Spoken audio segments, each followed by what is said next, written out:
city? Yeah, what a city. Actually, we want to hear now the voice for the people who follow us. And the first question is about what does it mean a green city for you as a citizen? And what does it mean a green city for you as a head of the mission? Well, good question. Well, firstly, thank you for having me on, Grazian. And it is lovely to be in Cluj-Napoca. What a place. And I've heard all about urbanized hubs, so it's a real privilege for me to be on with you. It's a really good question. For me as a citizen, it's about being in a livable and a lovable city, a city where you can see people at ease with themselves. You know, there's a great New Yorker cartoon which has two old guys like me with grey hair, and they're standing in front of a city where kids are playing and people are messing about on bikes and drinking coffee and playing chess. And one says to the other in front of the scene, but what if this climate change stuff wasn't for real and we did all this for nothing? And the point about acting for climate change, and this kind of gets onto the second part of your question, is that we can pull down these enormous co-benefits. If we reduce these greenhouse gases, which is our planetary emergency, we can get cleaner air. We can get less congestion in our streets. We can reduce our energy bills. We don't have to be hostage to Vladimir and his hydrocarbons anymore. We can get more energy independence. And if we can do all these things. And why cities? Because cities have got this energy, this burning energy. And I know from talking to you about your network of Romanian cities, they want to make these changes. When you get with mayors, it's like an energy hit from them to actually get things done. And they're driven along by people like you. So it's two things. It's a very personal thing, as you say, this greener net zero city. But it's also, in a more technical sense, it's a city that's ready to set out clear plans to get to net zero, to be green, to be clean, and to be citizen friendly. The next question will be, because it came from two different parts, this question from friends of Urbanized Hub and from people who already follow us on social media.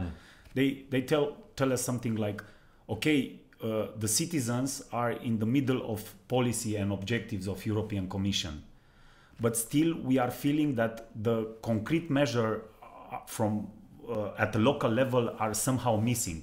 How we are sure that this mission will have an impact on the local level and will feel the improvement of quality of citizens' life? How this measurement, which is right now some objective goals at the EU level, will become reality at the local level? It's a great question, because the European Commission in Brussels, it's actually a long way away, and I think it must feel like a long way away from the perspective of citizens a lot of the time. And sometimes in Brussels we say, oh, we got to connect to the citizens. And I think the way we're doing it through the mission is by doing it bottom up, by saying, not saying, you know, we in the Commission, we've got all the answers, and listen up, cities, this is what you've got to do. It's listening to cities about their plans, getting cities together to learn from each other. They learn best from each other, like the way networks work, networks of NGOs, and inviting them to take on this challenge of being net zero, climate neutral by 2030, to develop their plans, to work with us. We've got this great consortium of organizations, including NGOs called the Net Zero Cities, to work in partnership with the cities.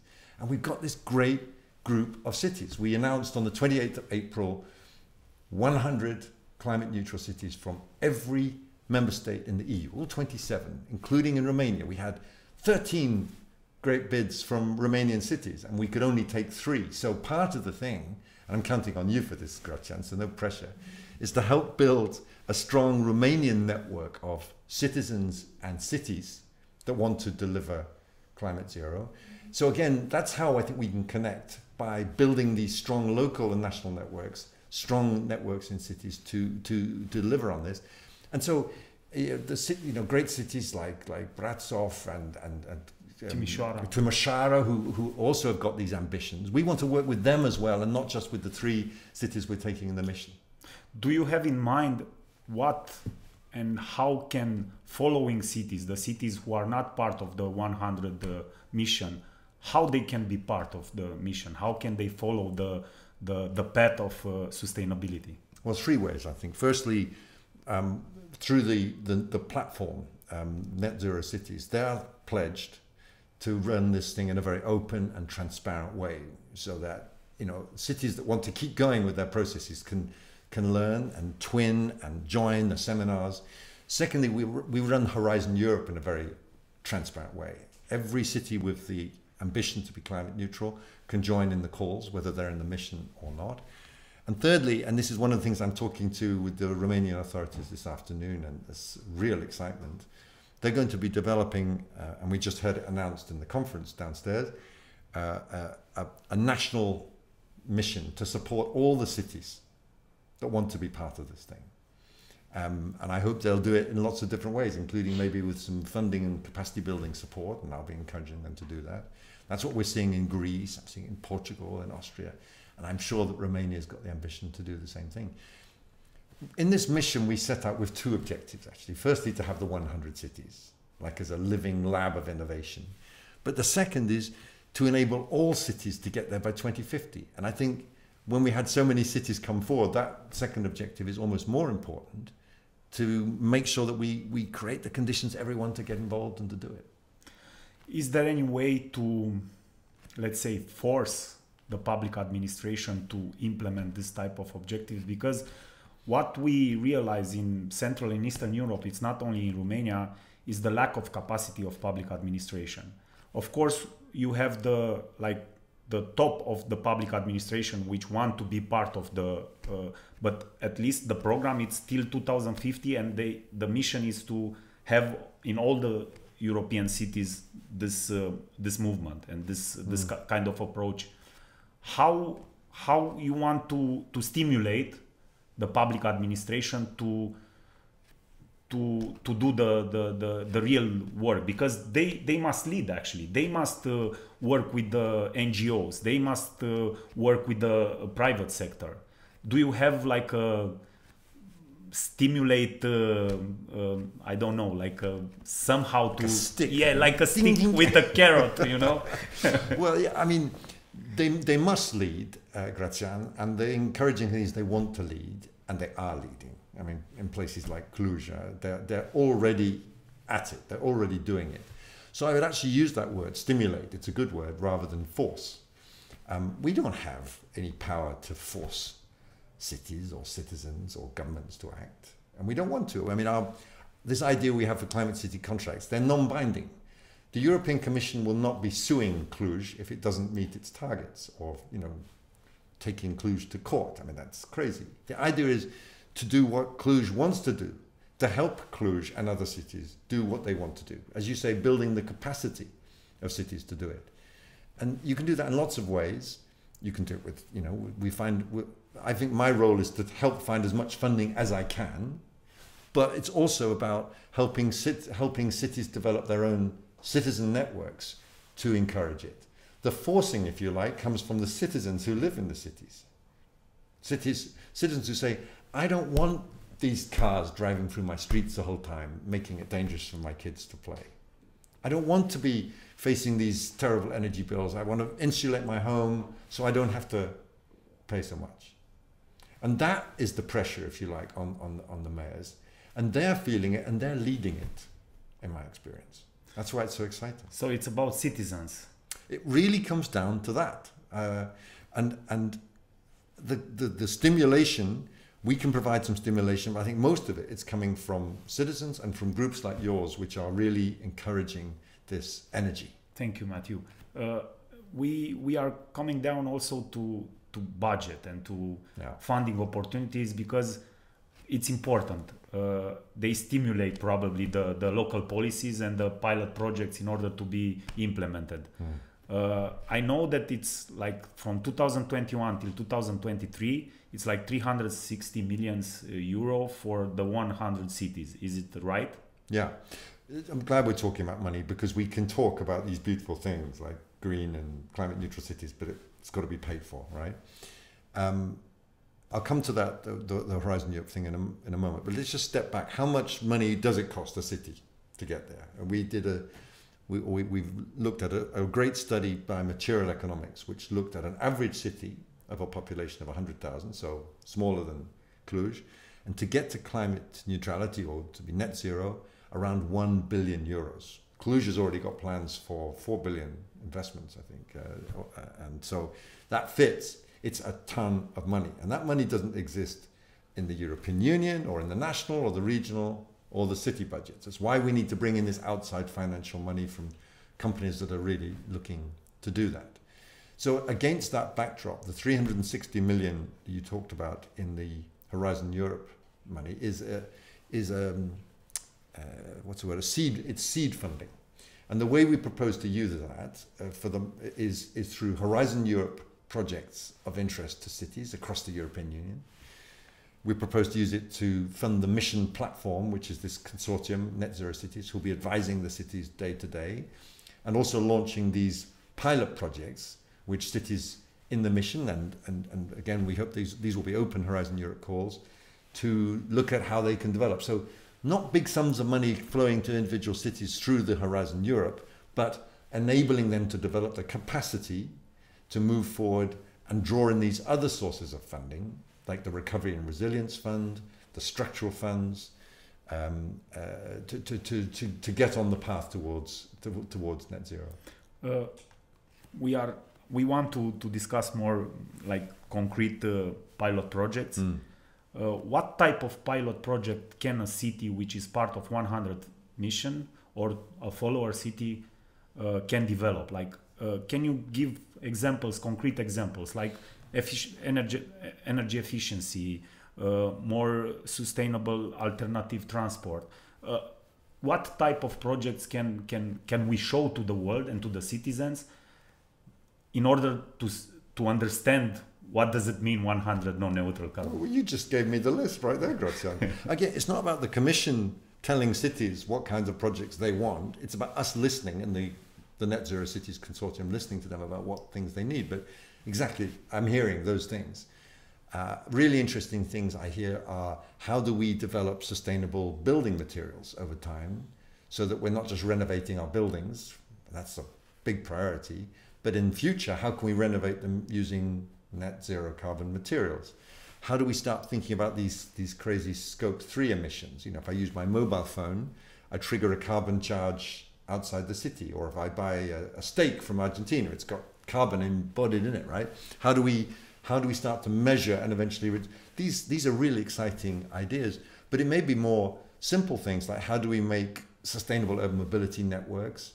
How do we procure the green buses that we need to make sure we're not polluting our streets? How do we find financially sustainable ways of building bike lanes, which recognize the health benefits that come from bike lanes as well as the mobility benefits? So there's no one answer to the kind of projects. It's bottom up, it's about innovation, it's about directing that innovation in citizen-friendly, city-useful ways. There is still a huge gap between Eastern and Western Europe, Sure. and Central and Eastern Europe and Western society. And we have 2 financial periods, and still we didn't finish the infrastructure, like the highways, the connecting big cities in Romania. We still struggle with building the highways. In the meantime, in Germany or Holland, we see the bike lane infrastructure. They are not talking about big infrastructure. They are talking about highways of for bicycle. They are talking about connectivity, mass mobility as a service. So it's still a huge gap. How do you think the public administration will be stimulated to invest in this kind of projects when they have to develop the infrastructure of education, infrastructure of health, and infrastructure of transport, which is not finished? That's a big question. Well, there's lots of answers to that, I think. One is that when we launched this mission, a lot of people said, oh yeah, you're just going to get Swedish cities and Finnish cities and Dutch cities and the usual suspects, as we call them, and, you know, and cities that have been thinking about climate neutrality a long way. And I was worried about that. But I shouldn't have worried because, again, we had this huge mass of interest from South and Southeastern Europe. Again, and I'm really proud of the fact that we had so many bids and interest. So I think that's changing. And I think, again, back to what we were saying earlier, that the southeastern cities have got the chance to leapfrog because they're coming at this later on with this intense energy and so on. But you're right. In the north and the northwest of Europe, they've been thinking about this, and they built the highways 20, 30, 40 years ago. But it's not just about highways, by the way. It's about railway connections. It's about, I was talking to the city of Marseille the other day, which, it's in Western Europe, but it's not a city that people would associate with climate neutrality. They don't have any public transport in the north part of the city. And they're going to use the mission to leapfrog to that next stage of development. And I was driving into Cluj last night. We went down to the first smart street, which is connected, and it's got bike lanes and it's got bus lanes. So this is the future. And again, back to my two old men standing in front of the city saying, is this necessary? Is this for real? As the citizens, I believe, as the citizens start to experience the benefits, they will want more of it, both for their, for the way they live their daily lives and for their kids in the future. My generation has caused a lot of the problems. Your generation is going to have to take it forward, and our kids will, reap the benefits. I really think we're starting something, and actually you started something here, which can develop to really transform city life, but life generally, including outside the cities in Romania and elsewhere for the future.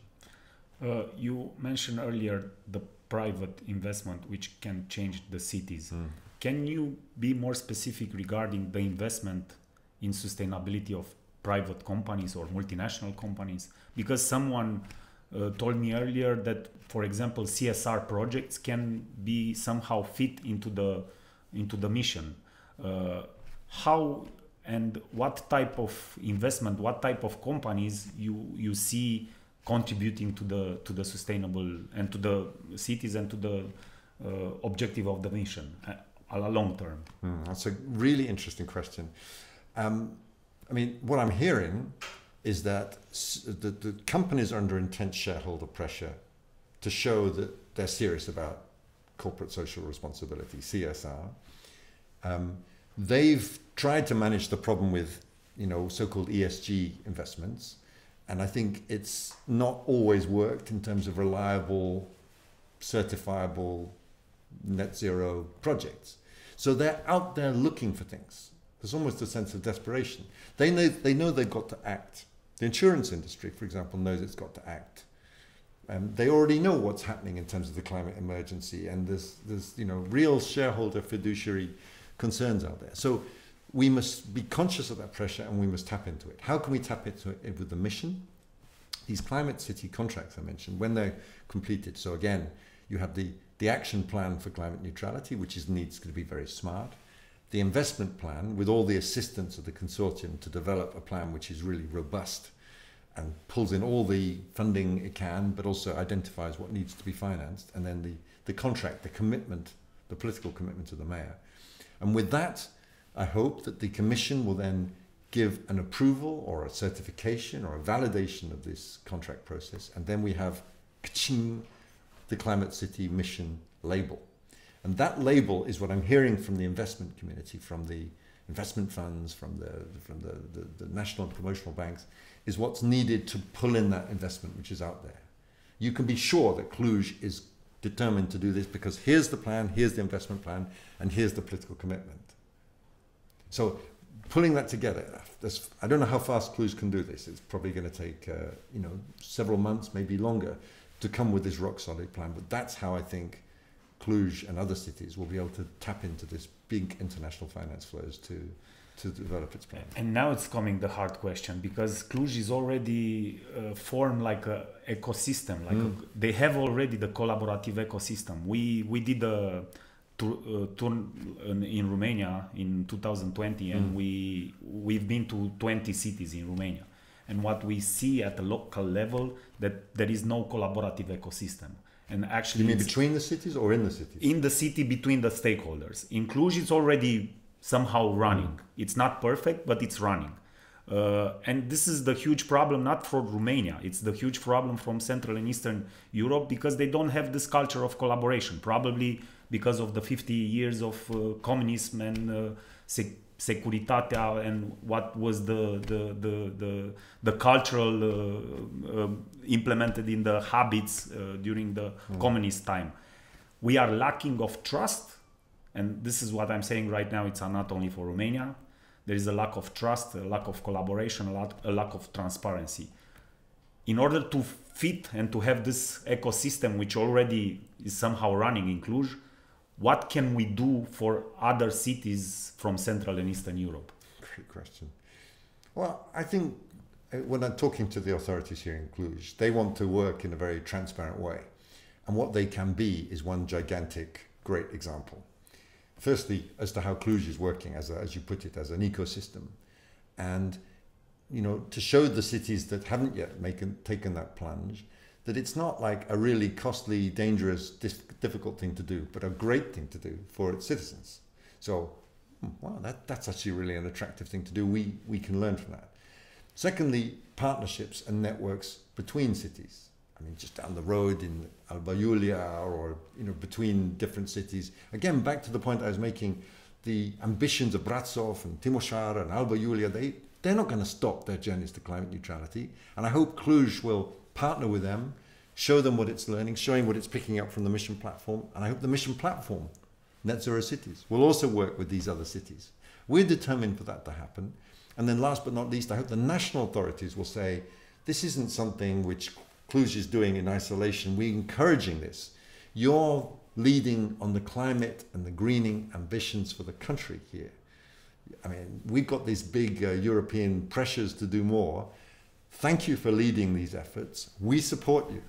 So we've got to flip the logic round from this is a difficult and, you know, dangerous activity which our citizens might not like, to say we're doing this for the citizens, with the citizens, and get a wave, a snowball of enthusiasm going. How to involve citizens in the mission? You're asking me that? You're doing that already, Graziano. I mean, that's your networks are how we tap into these things. I mean, I'm not going to come and try to reinvent Romanian networks. You've got that network. I mean, the networks are the mission. They will be working, I hope, directly with the city authorities. I mean, Cluj is reaching out to its networks and its citizens like you, to saying, we need your involvement. Things like participatory budgets.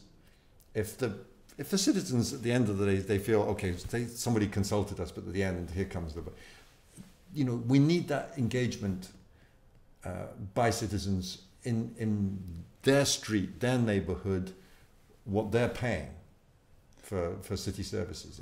It's essential. Actually, the question which should be the last question is the advice that you give to the cities, and the like a message, a final message to the cities, to the ecosystems of urban ecosystem from Romania, how to engage and to be part of the mission.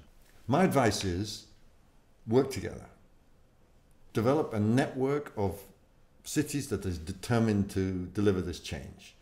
That will generate the funding and the political support that you need to deliver these changes for your people. Work with international networks, work with the cities in Bulgaria, in Turkey, in Germany, with the cities that are looking to develop these partnerships. Cities learn best from each other and from their citizens. So I think all the Commission here is trying to do is to stimulate that, to be a partner in that, to be a sponsor of that, and to be an ambassador for your efforts in the cities to deliver the change. Thank you very much. Thank you for having me. It was a pleasure. It's been great. Hope to have this type of. Let's talk again, and then let's see how you're getting on in a year's time, in 2 years' time, and let's see. Yeah. I think it's exciting. Thank you very much. Thank you.